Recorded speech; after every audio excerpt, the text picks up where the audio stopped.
Hello, we are assembled, and today we are discussing a British cult movie from 1987. And I think you may have guessed what it is already, because if you look behind Susan's head, you can see Withnail and I, and starring Paul McGann and Richard E. Grant. Yes, those two there behind them. Yeah, it's over the years it's become a very big cult movie, a British movie. I think it's one of the most famous British cult movies of the time now. So we'll go over to Boston and ask those two on the sofa their opening thoughts of Withnail and I. Over to you two. Well, we'll also mention that England has a Boston as well. It's not as well known as the one in Massachusetts in the US of A, but it's still there. Unfortunately, we stole a lot of stuff as well in America. Yeah, I don't like this movie as much as I used to. I can relate to the fact that it has a great soundtrack. It does have a good cast. Like my parents used to say, you're supposed to know people as long as they're not violent or dishonest from all walks of life so that you know that there's different shades of life. For some reason, these two are actors. They can't seem to find a steady job, and they do spend most of the movie trying to, especially Richard E. Grant, which very, very weirdly is a teetotaler, and he's admitted he's a teetotaler, but he's playing a devout alcoholic in this movie. And of course, he's well known, and he was in Spice World, and he was in Doctor Who, and he was in the cartoon Doctor Who, and he was in a lot of other stuff. He's a very good actor. I like him. I like him better than other actors that are showing in a lot of British or American TV shows now. And I wish he would get an American TV show, actually. Paul McGann, I like. He has a certain style about him and a certain lilt in his voice. And we might be meeting him this year when we go down to New York, Long Island. There's other good cast members as well. So it's a cult movie, but they basically spend a lot of it sort of trying to cut deals, trying to kill a chicken, trying to boil a chicken. Of course, the other side of the movie, in a way, is when they find the uncle or whatever. And unfortunately, he's a homosexual, and he's trying to have sex with Paul McGann when he doesn't give his consent and doesn't want to, which that's another sort of unpleasant side of the movie. But that's the other issue, too, is that unfortunately, either you need to be a farmer or you need to have a lot of money to buy food. So if you're not a farmer and you don't have enough money to buy food, then there's only two other possibilities. You have to either steal it or you have to eat with a family. And unfortunately, neither of these gentlemen seem to have a family they can go to eat. So while they're in this nice cabin with this gentleman, what's his name? Forgot the name of the guy. The actor's Richard Griffith. Right, but the character's name? Uncle Monty. Monty, right. So Monty has all this lovely wine and lovely food, and I'm sure it's all very gourmet. The problem is they technically want to get it for free, and you might be able to get 1 or 2 free meals, but you can't get, 20 and 30 free meals. So that's the other side of the movie where, they sort of have to grow up. There's a part of it that's a little bit like AbFab and a little bit not like AbFab, where they want to constantly, eat and drink. And yeah, we all have to eat and drink. On the other hand, it's probably not medically recommended to eat tons of fat, as delicious as that is. It's not good for your health. And you can't have, 6 bottles or 6 glasses of wine every day. That's not good for you. But they don't care about that. They just want to party in a way. And like I said, the dialogue is very quotable. It does have a certain style to it. This time I was kind of like, it just didn't strike me. Probably because the first time I saw it, I really didn't know what to expect. The first time would be like, yeah, whoa. So this isn't the first time watching this movie. I mean, they're also a little bit truthful in the sense of, just because Agatha Christie or other British TV shows romanticize the countryside. That doesn't mean that you're going to eat well. That doesn't mean you're going to meet nice people, all that. So there's the other weird sort of clash between, you know, watching a movie and watching a TV show, and you want it to be Downton Abbey. But even in that show and even in Upstairs, Downstairs, you know, the food costs a lot of money. You may eat well, but it's not cheap in the long run. So it was kind of interesting. Sometimes I wish they had gone a little bit more into the food. But that's not what the movie necessarily was about. But like I said, I like it, but I liked it better the very first time I saw it. Yeah, well, Alex made plenty of sort of conditional references brought up by this. Mm-hmm. Well, here's my reference. It is very much like Fear and Loathing in Las Vegas. A little bit, yeah.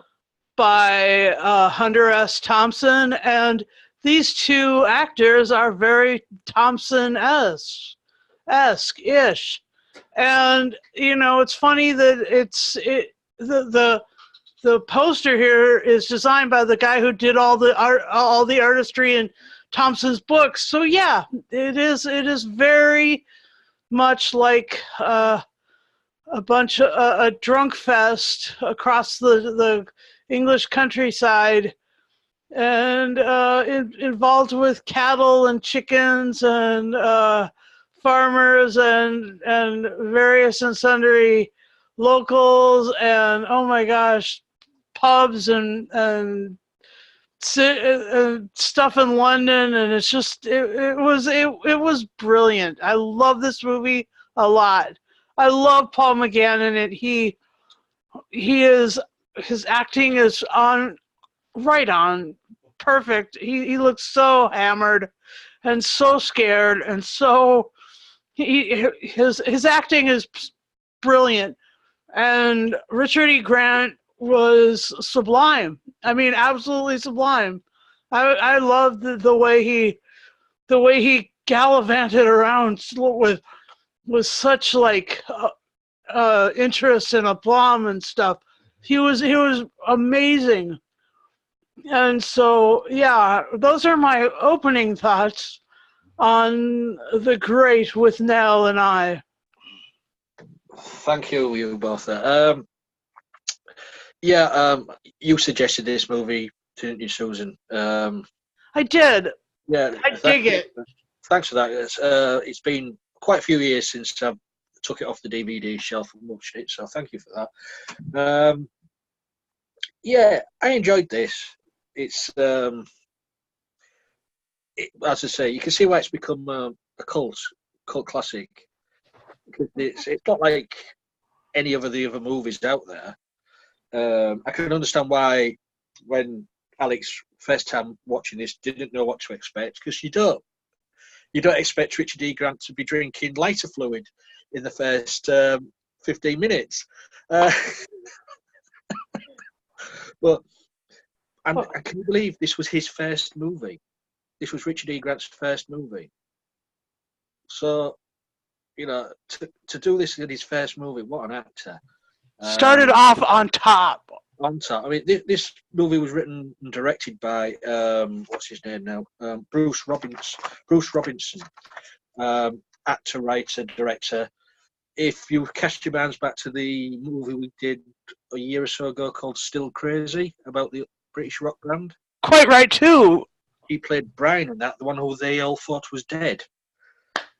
So he wrote and directed this. A very talented guy. You say you've got Richard Griffiths as Uncle Muncie. as Paul McGann's character says, a raving homosexual. But so he just does it so well. The way he was sort of in the cottage kitchen, where he was sort of surrounding him with trying to reach the bags and going around him and all like that. I thought, yeah, he's after him.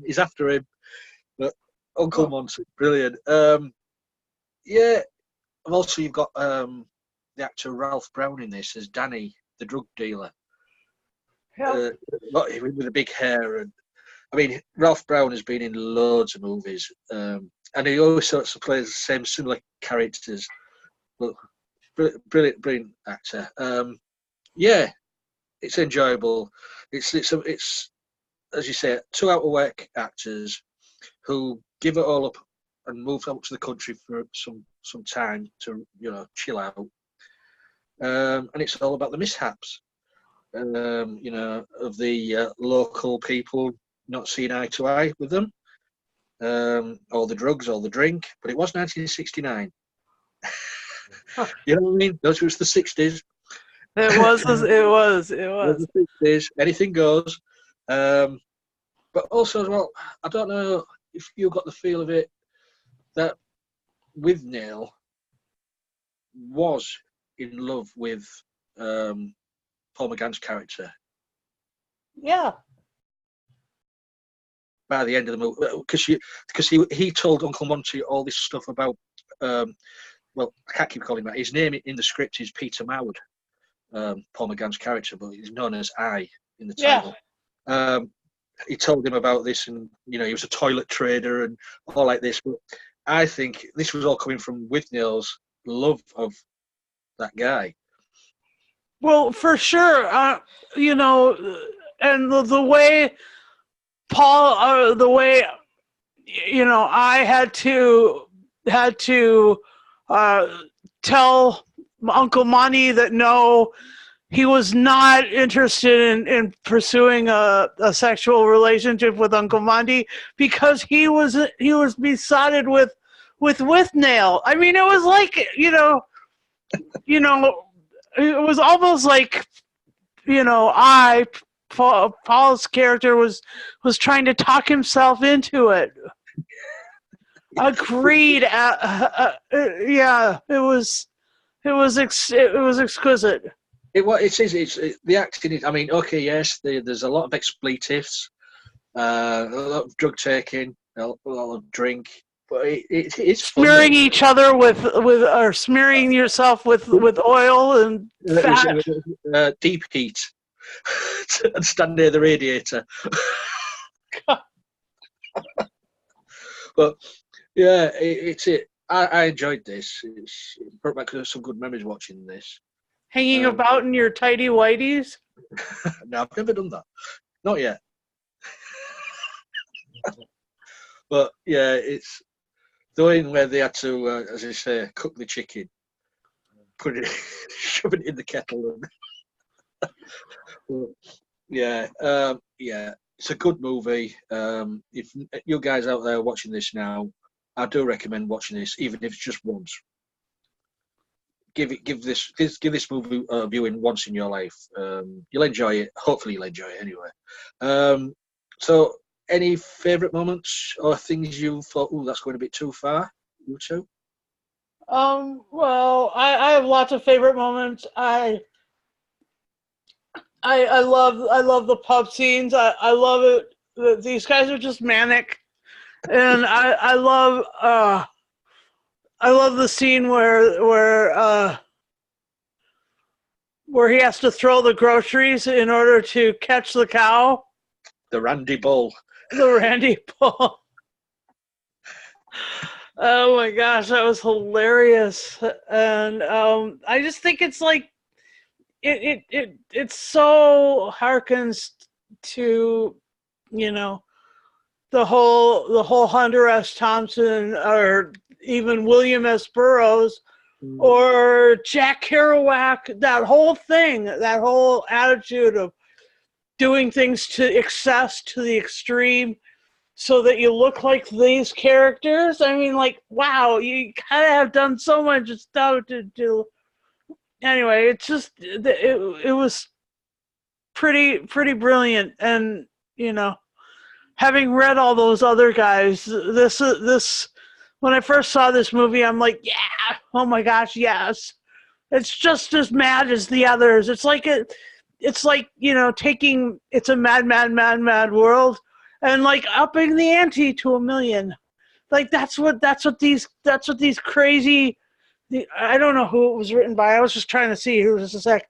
I guess it was written by Bruce Robinson, but yeah. I don't know if it was based on his friends or whatever, but amazing stuff. And so, yeah, fantastic, absolutely fantastic here. Okay, now, like I said, unfortunately, I got to be different.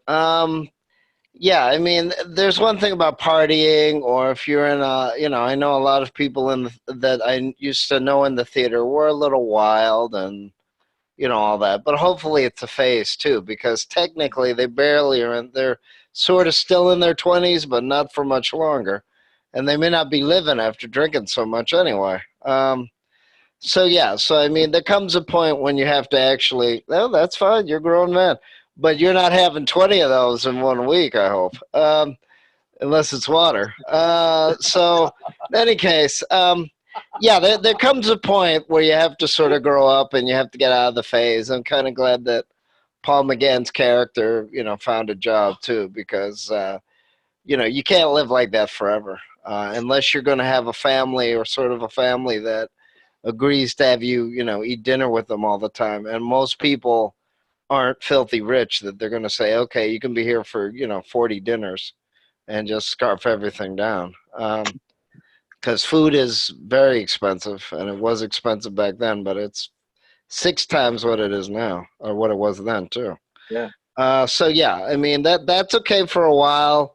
We all want to have fun. We all want to have a party, but yeah, I'm kind of glad that I'm not, young anymore per se, and getting drunk and having 10 beers and things like this. It comes a point where you have to kind of grow out of it. He grew up. He grew up. But I didn't grow up drinking as a teenager, though. That's the other thing. I did, So, and I yeah. grew up, and he grew up, and Yeah. So crying yeah. out loud. But it's good to revisit it through. Well, these no, hours. I mean that's the fun thing. Oh, It's a movie. It's not real. I mean, right, you don't, right. and Quite right. you don't have to go to a drinking game, because some of these movies will drive you to the hospital if you really were drinking at home.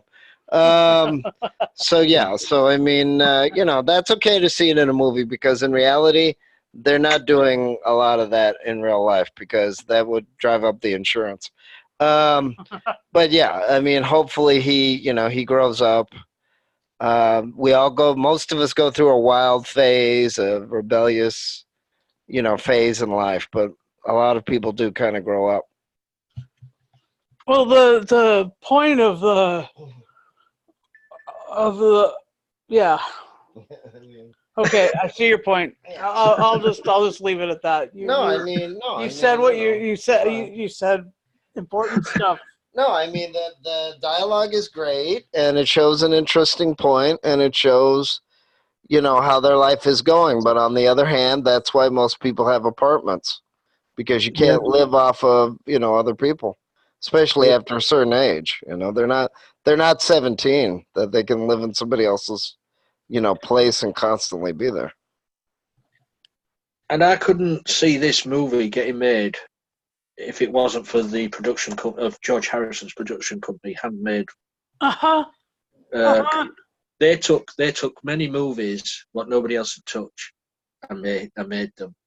George Harrison was a man of risk, right? Yeah, he did. He'd take a risk. He'd see it'd be a success, and thank God for that guy. Yeah. Do you know what I'd really like to know? I'd love to know what happened to these two characters. Yes. I mean, he goes off he gets his hair cut, goes off to get a job, gets this new job, and wanders off in the rain, and you think, what will these guys be doing in 10 years' time? Yeah. Well, yeah. I mean, of course, in the book that it's based on, the Richard E. Grant character does commit suicide, and the other parallel is that it was a woman, and there is such a thing as drinking yourself to death, and that's almost what he's doing. I mean, you can't spend the whole 6 months doing that. But I mean, McGann, you can see he's a little nicer. He is a little malleable, because the thing is, with that type of lifestyle, unless you're participating too, you're just basically watching, and he's going to get mad and say, why aren't you joining me or whatever. So that's the other downside to it as well. But in the book, it's more of a woman, and it's also that they commit suicide because the I've never read. I didn't know Yeah. there was a. yeah, it No, was I didn't know there was a book either. yeah, there's a book. There's a book. So yeah, so it's Far out. not the best lifestyle. Yeah. So whatever happened, even if it was a woman, there was a love and a camaraderie and even in a total like crush and infatuation between the two fellas, and I agree with that. And so whatever source material the writer director Roberts took it from, it's great. It's really great. So yeah. Because it was supposed to be. Well, I'm just reading the notes on the DVD thing. It's supposed to be semi-autobiographical. Oh wow. I don't know where this woman comes from. But hey ho. Well, like I said, I could be slightly wrong, but I know that in the written form, the person does commit suicide, so they change that ending. So I know that much. Or maybe they cut the movie before that happened. I don't know. Yeah. But yeah, it'd have been fun to see what these two characters have been up to. But Yeah, I mean, we know that it's not recommended to be drinking lighter fluids, so that's not the healthiest thing for you. Just like you shouldn't be drinking bleach, poison, things like that. So. Oh no, we don't recommend it. Yeah, no. So I mean, only on a Tuesday though. Yeah, I mean, no, not even. So even if I have it slightly wrong, I don't mean to get it slightly wrong. But here's the other thing: the book might be anywhere from $16 to $200, depending. But on who knows? I mean, nobody's even heard of the book. Well, there is. I mean, nobody's even heard of it. Like, people only hear of this movie. Yeah, well. Like, I love this movie, and I've loved this movie for a really long time. Mm-hmm. And I've never even heard of the book. Well, again, Susie, the other reality is, if it wasn't for the soundtrack, if it wasn't for the fact that they're filming in the country, and it wasn't for the fact that they have Richard E. Grant and, Paul McGann, you wouldn't enjoy the movie half as much, right? I don't know. It's kind of in the vein of the stuff that I like. Okay. I have a lot of. It's a factor, though, is what I'm saying. Yeah, I have a lot of I have a lot of the William S. Burroughs, Hunter S. Thompson. Wait, showing something. That's the original screenplay. Okay. All right. Well, I still haven't ever heard of it, so. Mm-hmm. But it's got Withnail on the cover, so. Yeah. All right. So I'll have to look that up. I mean, there's other movies that show like the party lifestyle, like party. Like that's what but this is a different sort. This is the razor edge, not the sort of party like as in club parties or whatever. Right. This is razor edge sort of thing. Okay. It's a bit. I mean, it's even more hard edge than Ab-Fab, which I love how you mentioned that. But I mean, this is a different sort. This is like a Howl. This is like Allen Ginsberg's poem Howl. Yeah, talking about Razor's Edge, Bruce Robbins, who wrote and directed this movie, was nominated for an Academy Award for his screenplay of the movie The Killing Fields. Cool. He did The Killing Fields. That's a Razor's Edge, yeah. There you go.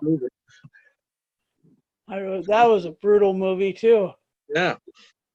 So, but we've gone through our favourite things and things what we're not so keen on in this movie. So, shall we come down to our scoring? Sure. Over to you two. Okay. I love this. I love this movie. I love how it's radical. I love how it's completely uh, frenetic, and I just think that the two actors are sublime. I love the power of their performances, and I love the the hard edge of the lifestyle that they're living, and yeah, I'll give this a 10 out of 10. Oh, I'll give this a 10 out of 10 bottles of cheap beer. oh, sounds like a good time. Okay, unfortunately, no, I can't say that. The dialogue is good, the style is good, but the characters, yeah, they wouldn't be so enjoyable if they weren't played by such good actors. And Richard E. Grant did have to get drunk. The director or whoever decided to do that, even though that was against his beliefs too. And that's the other thing to keep in mind with this movie. Even though it is, like I said, it's intellectual fun, and there's other shows that are or movies that are slightly similar. But yeah, most people can't party this hard. Most people can't and don't, thank goodness, spend 20, 30 years doing this. I think that's why Paul McGann's character kind of changes in the screenplay movie, whatever you want to call it, because you can't really live like that. Plus, unless you're filthy rich, you run out of money anyway. But yeah, it's a fun movie. There's other ones like Ab Fab and Party People and Party Girl, and there's other ones that are like that. But hopefully, people realize you can do that for a little while, but it's just a phase, and hopefully you grow out of it. But this does have some great scenery. It does have a nice soundtrack. It does have good actors. It even has some great quotes. But yeah, it's probably just something to experience. Sometimes you watch a movie just for the thrill of it. You watch a movie for a little bit of a roller coaster ride. But I wouldn't advocate living like this or trying to live like that, because I've also seen movies where they've shown like a suicide pact and then they spend a whole week drinking constantly. That's not good either. So it's interesting to watch as a movie, and you can make it very artistic. But except for the cast and some great dialogue, I would probably give it like a 8. I wouldn't say, because except for Paul McGann, there doesn't seem to be any character development here. Even though it was nice for Richard E. Grant to have a speech at the end, and he didn't commit suicide like in the screenplay or whatever, the original source material, where it's a little bit more downbeat. Yeah. Well, as you say, it's been said it's one of the most quoted movies. It's got a little quote on the booklet there. I feel like someone crapped on my head. What a quote that is. But it also says in here that Richard E. Grant, before he got this role, he was unemployed for 5 years before he got this role. So maybe his acting came through because of his experience of being unemployed for 5 years, an unemployed actor for 5 years. It's shone through, I think. Well, For me, yeah, he nailed it. he did nail it. Yeah, they both nailed it, as you said. Two powerful actors. Well, Richard Griffiths as well, a very powerful actor. They did cast well in this movie, because I couldn't see anybody else playing these parts now. So for me, I'm going to give it 10 Uncle Monties out of 10. And thank you for suggesting it, Susan. You're quite welcome. You see, you do come up with some good ideas. Well, shall we say go out goodbyes now? Because Sure. we've talked all we can about Withnail and I. So you guys out there, please, if you like this, share it. If you want to join in our nonsense, what we get up to nearly every weekend. We do have breaks every now and again. Get in touch with us if you want to join us. We're on Facebook, we're on Twitter, we're all over the place. Subscribe to the YouTube thingy-majiggy, all this technology out there. And just leave a comment below. Let us know what you thought of this movie. And maybe suggest some of the movies we could do. We're always looking for suggestions. So until next time, I will raise a glass, and it's not lighter fluid. I guarantee you that it's not lighter fluid. Until next time, we'll be seeing you. Bye for now.